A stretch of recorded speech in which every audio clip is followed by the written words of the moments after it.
ইনকলাব জিন্দাবাদ ই রিকশার উপর চাপি দিয়ে কলা আইন বাতিল করো ই রিকশার উপর চাপি দিয়ে কলা আইন বাতিল করো ই রিকশা সকলের যাদের মধ্যে হারাস্তি করা বন্ধ করো ই রিকশা চালক হারাস্তি করা বন্ধ করো ইনকলাব জিন্দাবাদ এনেকে মাল আনবা পারে ক্যাপাসিটি নাই নই সরকারে যদি কইছে সব ফাইল করবা আর বিল বিলি আর সাইডটা বস্তু নাম্বার 2 তো রাখো ভিতর দুটা মানুষ হইছে এনে যাও নাম্বার সব না আগত কেউ মানুষ উঠাইছে আর যদি অ্যাক্সিডেন্ট হয় তাহলে কি করবি হ্যাঁ হ্যাঁ তোর তো বন্ধ করা গেছে না তো পারমিশন তিনটাই দিছে তো আসলে মানুষ কেউ হইছে অ্যাক্সিডেন্ট হলে রিস্ক কাই লব হ্যাঁ ক্যাপাসিটি কেজন আগৰ চিটটো কাটবা লাগব তো প্ৰথমতে আমি সাংবাদিক বন্ধুসকলক নমস্কাৰ জনাইছো কথা হল যে আজি বিগত কিছুদিন ধৰি আপোনালোকে প্ৰত্যক্ষ কৰিছে যে ৰিক্সাৰ ওপৰত এটা আইন চাপি দিয়া হৈছে আইনটো হল ৰাষ্ট্ৰীয় ঘাইপথ আৰু ৰাজ্যিক পথ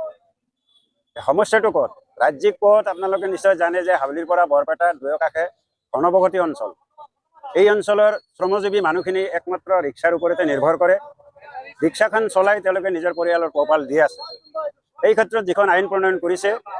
এই আইনখন আমি বাতিল কৰাৰ কাৰণে আমি ধৰ্ণা দিছো ঠায়ে ঠায়ে আমি স্মাৰক পত্ৰ দিছো আমাৰ দুজন বিধায়ক তথা অসমৰ বিধানসভাৰ অধ্যক্ষ মাননীয় ৰঞ্জিত কুমাৰ দাস ডাঙৰীয়াকো আমি এখন স্মাৰক পত্ৰ দিছো পাটা বেতবাৰী সমষ্টিৰ বিধায়ক মাননীয় জাকিৰ হুছেইনকো আমি এটা স্মাৰক পত্ৰ যোগে জনাইছো বৰপেটা অতিৰিক্ত আয়ুক্ত মহোদয়ৰ ওচৰতো আমি এটা স্মাৰক পত্ৰ দিছোঁ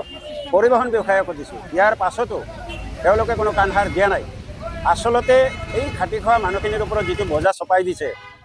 আজি দিনটো গাড়ী চলালে আপুনি যিটো পৰিস্থিতি 300-400 টকা নহয় সেই টকাৰে তেওঁ পৰিয়াল চলাব লাগে প্লাছ তেওঁ কিস্তি আদায় দিব লাগে নিজৰ ঘৰৰ ল'ৰা ছোৱালী শিক্ষা দীক্ষাৰ কাৰণে তেওঁ টকা পইচা খৰচ কৰিব লাগে সেইগিলাকতে মানে আইন এটা জাপি দি মানুহক মৃত্যুৰ মুখলৈ ঠেলি দিছে গতিকে আমি বৰপেটা জিলা প্ৰশাসন তথা পৰিবহণ মন্ত্ৰী মহোদয়ক আমি অনুৰোধ জনাব বিচাৰোঁ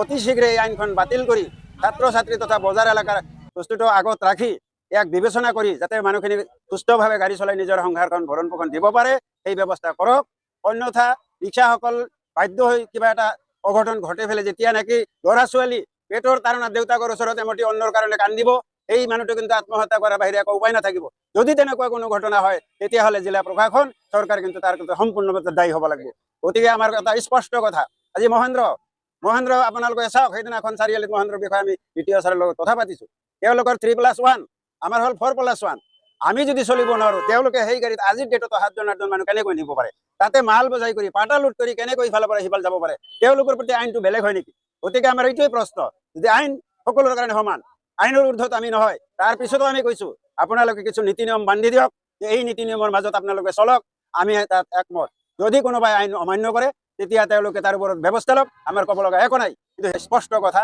যে আইনখন কৰিছে আইনখন বাতিল কৰক মানুহক নিয়ম নীতিৰ মাজত চলাৰ ব্যৱস্থা কৰি দিয়াৰ কাৰণে আমি বৰপেটা জিলা প্ৰশাসন পৰিবহণ বিষয়া লগতে পৰিবহণ মন্ত্ৰীকো আমি কাটানি অনুৰোধ জনাইছোঁ এইখিনি মোৰ ক'ব লগা আছে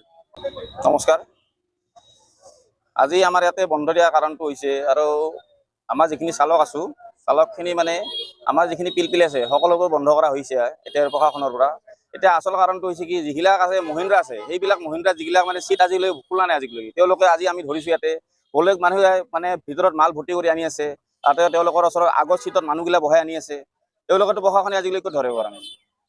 এইটো আমাৰ কাৰণটো উত্তৰটো লাগে আমাৰ আমি প্ৰশাসনৰ ওপৰত এৰি দিছোঁ তেওঁলোকে এইখন বস্তুটো কি আমি যদি চলাব নোৱাৰোঁ তেওঁলোকৰোতো মহিন্দ্ৰা বস্তু পিলপিলৰ 3 চাকাই তেওঁলোকে বেটাৰী চালিত গাড়ী তাহাৰো আমাৰো বেটাৰী চালিত গাড়ী